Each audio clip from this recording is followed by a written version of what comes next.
Hello everyone, and welcome to this starting a sketchbook session.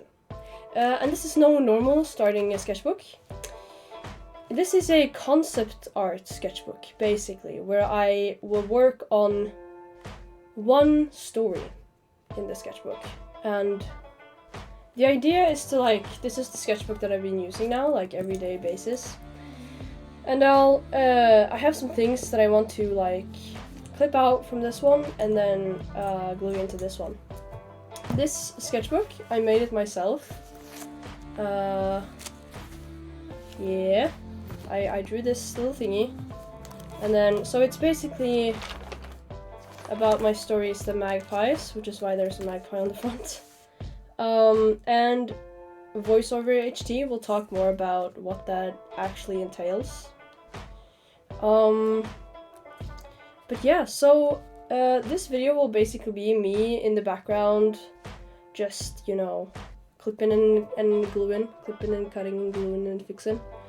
And then there will be a voiceover to talk more about what's actually kind of going on here.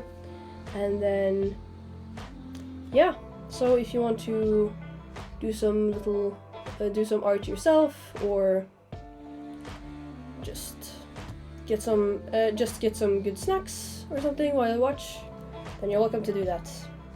So, over to VoiceOver Cassidy. Hello, VoiceOver Cassidy here. So as I said, this is going to be a concept art sketchbook, where I methodically develop a part of The Rise of Falea story. The Rise of Falea is chopped up into 6 parts. This one is part number 2, The Magpies. It tells the story of Lauren Keyers and Glaze Seriona as they have to leave their school and normal life behind to fight in the war against Falea, a nation that wants to take over the continent and erase every other culture than its own. They also target people from Lauren's religion. Lauren's country had already been occupied, and after a fateful meeting with a group of Falean soldiers, Lauren was robbed of her autonomy and later her entire friend group. She also got a son that she never wanted. She left her country and traveled north to the last free nation, where she trained at this military school. And even though her training wasn't completed, she was more than ready to draw Falean blood when the Youth Act came and threw her and all her classmates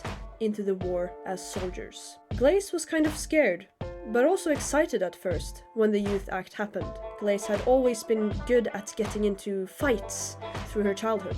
Now she could finally use it for good.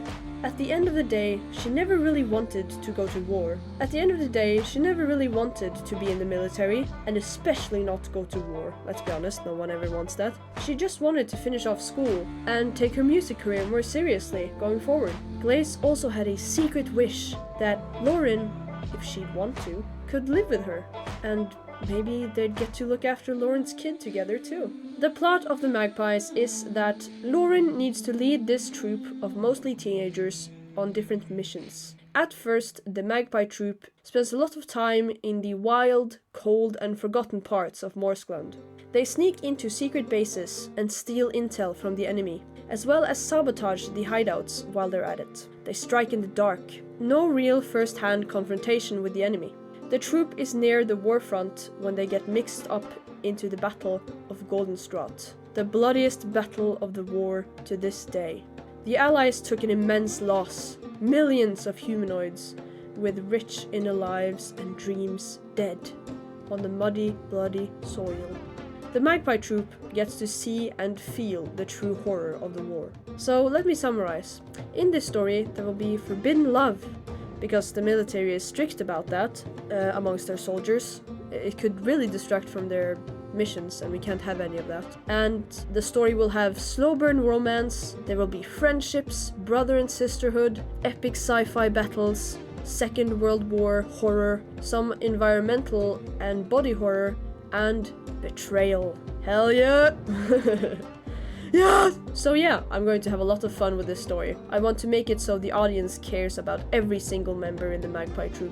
That is largely the reason why I made this book in the first place. The designs and characters I do have doesn't really satisfy me just yet, at least some of them. The side characters, Oasis and Fraser. And then I have more than 5 characters to still come up with and develop.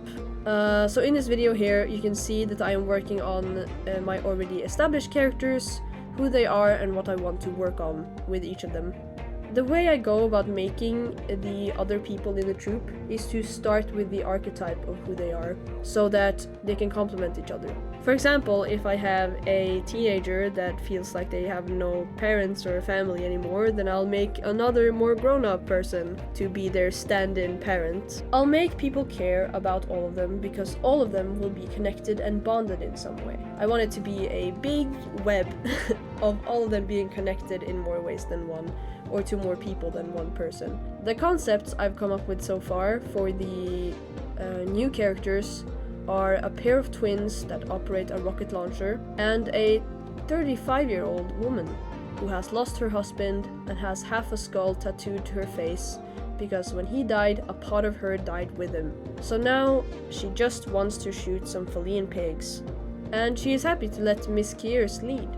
In the beginning, I thought everyone in my troupe would be teenagers, but nah. It's a lot more fun and varied to make some of them a bit older, because 14 people that everyone's going to care about, and all of them being teenagers, would be so boring. It's kind of hard to do that. For example, in Squid Game, the series, we have a lot of people that a lot of people care about. And that's because there are a lot of ages, there are a lot of ethnicities, there are a lot of what people did before they got there type shit. So I'm also thinking that like, the troupe could have grown-ups, yeah, but I think those grown-ups does not have any military training, maybe like one or two of them.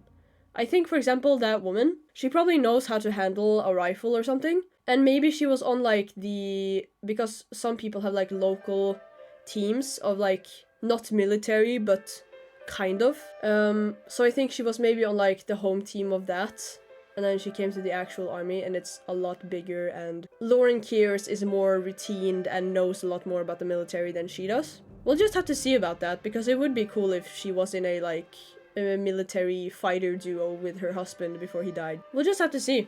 We'll just have to see, for real. I want this series to have a cold sci-fi aesthetic, maybe a bit cyberpunk too. That's why I've started to properly experiment with those glasses that they have.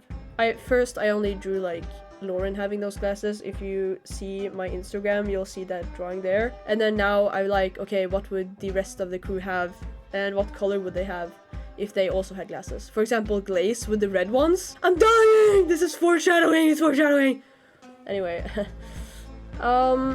again, if you check my Instagram, you'll see what I mean by the foreshadowing, I hope. I also want to use symbolism. Since the troops called the magpies, I want to use that bird to symbolize if one of them gets too greedy, a bird will pick up a shining ring, or if there are lots of dead magpies in one area, it's a bad sign.